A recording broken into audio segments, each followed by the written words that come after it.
സൗമ്യ വധക്കേസിലെ പ്രതി ഗോവിന്ദച്ചാമി ജയിൽ ചാടിയെന്ന വാർത്ത കേരളത്തെ ഞെട്ടിച്ചിരിക്കുകയാണ്. എന്നാൽ ഈ കൊടും കുറ്റവാളിയെ അതിവേഗം കണ്ടെത്താൻ സഹായിച്ചത് ഉണ്ണികൃഷ്ണൻ എന്ന മുൻ സൈനികന്റെ ധീരമായ ഇടപെടലാണ്.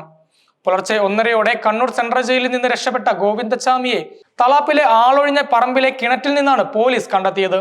ഉണ്ണികൃഷ്ണൻ കാണിച്ച ധൈര്യവും സമയോചിതമായ തീരുമാനവുമാണ് അധികാരികൾക്ക് വലിയ തലവേദനയാകുമായിരുന്ന ഒരു സാഹചര്യത്തെ വിജയകരമായി കൈകാര്യം ചെയ്യാൻ സഹായിച്ചത്. ഗോവിന്ദച്ചാമി ജയിൽ ചാടിയെന്ന വിവരം പുറത്തു വന്നയുടൻ തന്നെ നാട്ടുകാരിൽ പലരും തിരച്ചിലിന് ഇറങ്ങിയിരുന്നു.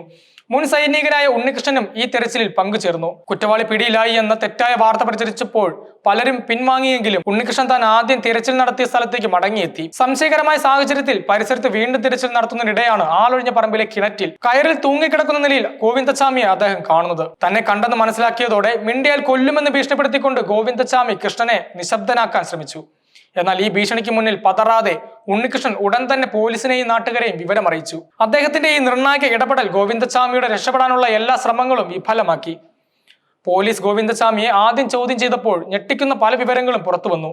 1.5 മാസത്തോളം നീണ്ട ആസൂത്രണത്തിലൊടുവിലാണ് താൻ ജയിൽ ചാടാൻ തീരുമാനിച്ചതെന്ന് ഗോവിന്ദച്ചാമി പോലീസിനോട് വെളിപ്പെടുത്തി. ജയിൽ മതിലിന് മുകളിലേക്ക് കയറാൻ പാത്രങ്ങളും ഡ്രമ്മുകളും ഉപയോഗിച്ചുവെന്നും ഹാക്സോ ബ്ലേഡ് ഉപയോഗിച്ച് സെല്ലിലെ ഇരുമ്പ് കമ്പി മുറിച്ചുവെന്നും ഇയാൾ സമ്മതിച്ചു. ക്വാറന്റൈൻ ബ്ലോക്ക് വഴി കറങ്ങി മതിലിനടുത്തെത്തിയ ശേഷം പാത്രങ്ങളും ഡ്രമ്മുകളും നിരത്തിവെച്ച് അതിന് മുകളിൽ കയറി പിന്നീട് തുണികൾ കൂട്ടിക്കെട്ടി വടമുണ്ടാക്കി മതിലിന് മുകളിലെ ഫെൻസിംഗിലേക്ക് എറിഞ്ഞ് പിടിച്ച് പുറത്തേക്ക് ചാടി രക്ഷപ്പെടുകയായിരുന്നു. ഈ വെളിപ്പെടുത്തലുകൾ ജയിലിനുള്ളിലെ സുരക്ഷാ വീഴ്ചകളെ കുറിച്ച് ഗുരുതരമായ ചോദ്യങ്ങൾ ഉയർത്തുന്നു. ജയിൽ ചാടിയ ഉടൻ തന്നെ നേരെ റെയിൽവേ സ്റ്റേഷനിലേക്ക് പോയി നാടുവിടാനായിരുന്നു തന്റെ പദ്ധതിയെന്നും ഗോവിന്ദച്ചാമി പോലീസിനോട് പറഞ്ഞു. എന്നാൽ അതിനു മുമ്പ് മോഷണം നടത്താനായി വീടുകൾക്ക് സമീപമെത്തി. മോഷണം ലക്ഷ്യമിട്ടാണ് ആളൊഴിഞ്ഞ പറമ്പിൽ എത്തിയതെങ്കിലും നേരം വെളുത്തതോടെ ലക്ഷ്യം പാളി. പകൽ വെളിച്ചത്തിൽ ആളുകൾ തന്നെ തിരിച്ചറിയുമെന്ന ഭയത്താൽ ഓടി രക്ഷപ്പെടാൻ ശ്രമിക്കുകയും കിണറ്റിൽ ഒളിച്ചിരിക്കുകയുമായിരുന്നു.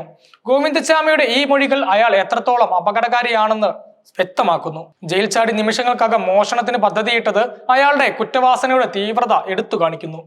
ഗോവിന്ദച്ചാമിയുടെ ജയിൽ ചാട്ടവുമായി ബന്ധപ്പെട്ട് ജയിൽ ഉദ്യോഗസ്ഥർക്കെതിരെ കർശന നടപടികൾ സ്വീകരിച്ചിട്ടുണ്ട്.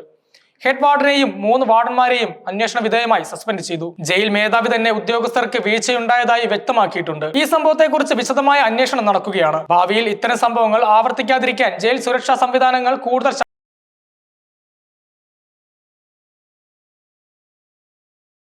ചോദ്യം ചെയ്യലുകൾക്ക് വിധേയനാക്കിയിരിക്കുകയാണ്. അയാളുടെ ജയിൽ ചാട്ടത്തിന്റെ പൂർണ്ണമായ വിവരങ്ങൾ, ആസൂത്രണത്തിൽ മറ്റാരുടെയെങ്കിലും സഹായം ലഭിച്ചിട്ടുണ്ടോ തുടങ്ങിയ കാര്യങ്ങൾ അന്വേഷണത്തിലൂടെ പുറത്തുവരുമെന്ന് പ്രതീക്ഷിക്കുന്നു. ഉണ്ണികൃഷ്ണനെ പോലെ ധീരനായ വ്യക്തികളുടെ ജാഗ്രതയും സമയോചിതമായ ഇടപെടലുകളും സമൂഹത്തിന്റെ സുരക്ഷ ഉറപ്പാക്കുന്നതിൽ നിർണായക പങ്കുവഹിക്കുന്നുണ്ട്. അദ്ദേഹത്തിന്റെ ഈ മാതൃകാപരമായ പ്രവർത്തനം പൊതുസമൂഹത്തിന് വലിയൊരു സന്ദേശമാണ് നൽകുന്നത്.